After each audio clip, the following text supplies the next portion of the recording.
আমি আজকে আপনাদের সম্মুখে কদিমুন বিলা ইবতিদাইন দাইমুন বিলা ইনতিহাইন অর্থাৎ আল্লাহ তাআলা অনাদি, যার কোনো আদি তথা আরম্ভ নেই, তিনি অনন্ত, যার কোনো অন্ত বা শেষ নেই। এই বিষয়ে আলোচনা করব ইনশাআল্লাহ।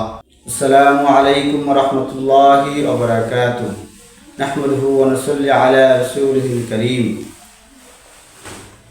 সম্মানিত উপস্থিতি, খিদমতে ইসলাম সাজিদ মিডিয়ার পক্ষ থেকে সবাইকে জানাই মুবারকবাদ।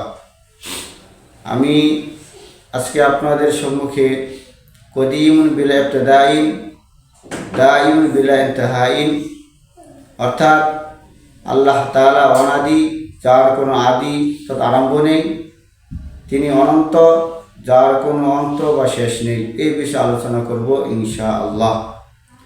আল্লাহর সত্তা চিরকাল আছে এবং চিরকাল থাকবে।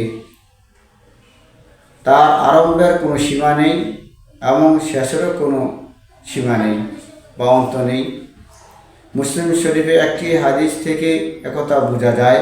নবী করিম সাল্লাল্লাহু আলাইহি ওয়াসাল্লাম বলেছেন, আল্লাহুম্মা আনতাল আউয়ালু ফালাইসা ক্বাবলাকা শাইউন ওয়া আনতাল আখিরু ফালাইসা বাদাকা শাইউন। হে আল্লাহ, তুমি প্রথম, তোমার আগে কোনো কিছু নেই, আর তুমি শেষ, তোমার পরে কোনো কিছু নেই। পবিত্র কোরআনে আল্লাহর সত্তা সম্পর্কে বলা হয়েছে, ওয়াল আউয়ালু ওয়াল আখিরু ওয়াজ যাহিরু ওয়াল বাতিনু ওয়া হুয়া বিকুল্লি শাইইন আলিম। তিনি প্রথম ও শেষ, তিনি প্রকাশ্যবান ও প্রকাশ্যমান, তিনি সর্ব বিষয়ে সম্যক পরিজ্ঞাত। এ সমস্ত আয়াত দ্বারা এটিও বোঝা যায় এবং একটা হাদিস দ্বারা এটাও বোঝা যায় যে আল্লাহ তাআলা তিনি প্রথম, তিনি শেষ। আল্লাহ তাআলার আগে কেউ ছিল না এবং আল্লাহ তাআলার পরেও কেউ থাকবে না।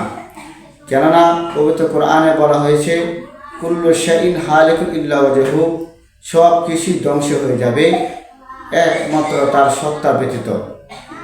সুতরাং আল্লাহর সত্তা এমন যে আগেও বিলীন ছিল না এবং ভবিষ্যতে বিলীন হবে না, তাই তিনি সবার অজ্ঞ। তা দ্বারা এটি বোঝা যায় যে আল্লাহ তাআলা চিরকাল থাকবে, কখনো বিলীন হয় নাই, কখনো বিলীন হবে না, তার সত্তা সর্বদা বহাল থাকবে।